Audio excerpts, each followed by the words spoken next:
I'm Jasmine Kienne, and today I will be doing a twin hoop tutorial on the VLI bounce, which looks like this.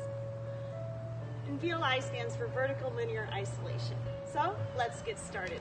You're going to begin at 3 and 9 o'clock position.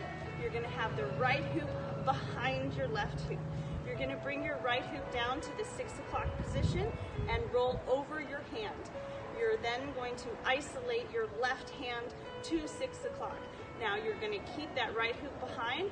As you travel up, the left hoop will travel down to that 6 o'clock position. You're going to roll over the back of your hand. Now bring the left hoop up on the inside. Right hoop goes down, roll over the back of your hand inside. Left hoop down, roll over the back of your hand inside. To keep the illusion, you need to make sure that you're always framing your face with the hoop that's coming up from behind. Thank you so much for watching today, and